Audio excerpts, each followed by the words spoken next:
Salut les yokai et bienvenue pour cette nouvelle vidéo. Aujourd'hui je vous retrouve pour parler d'une série que j'ai finie depuis un moment et dont je voulais vous faire une version 2.0 afin de donner un meilleur avis ainsi que des points négatifs et positifs. Je lance le générique, on se retrouve juste après.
Don't Worry, Be Happy est le titre de l'œuvre de Kaori Yoshida qui nous a donné envie de chanter du Bob Marley rien qu'en prononçant son nom.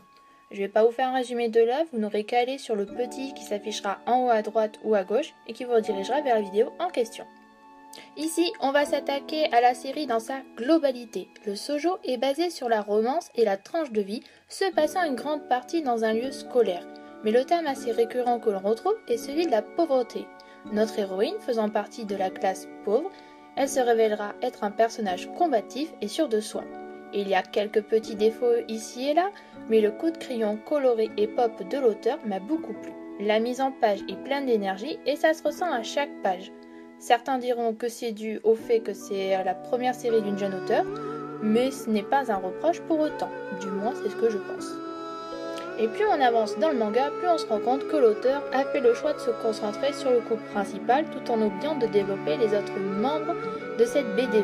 De plus, on assiste à un petit triangle amoureux avec l'apparition d'un rival, donc très typique d'un shoujo.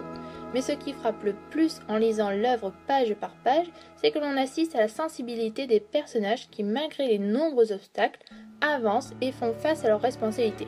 Concept classique, mais l'intention est quand même tout de même très bonne. Vous n'y avez pas échappé, il y a aussi le thème de la famille qui est pas mal employé.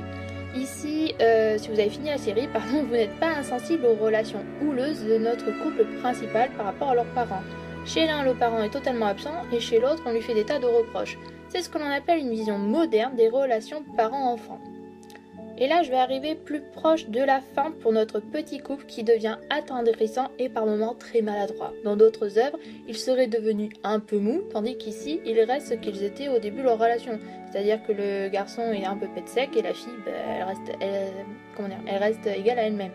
Mais il faut dire que cette comédie romantique offre tout de même une originalité de taille.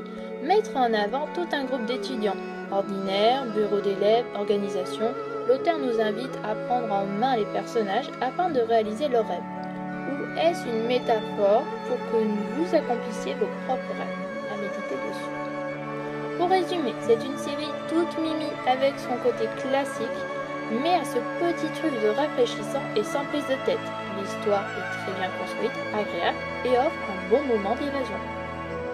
Et voilà, c'est ici que se termine cette petite vidéo.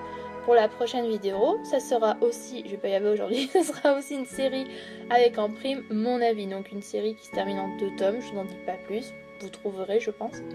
En attendant, je vous souhaite à tous et à toutes une bonne journée et on se retrouve très vite pour une prochaine vidéo manga. Bye bye!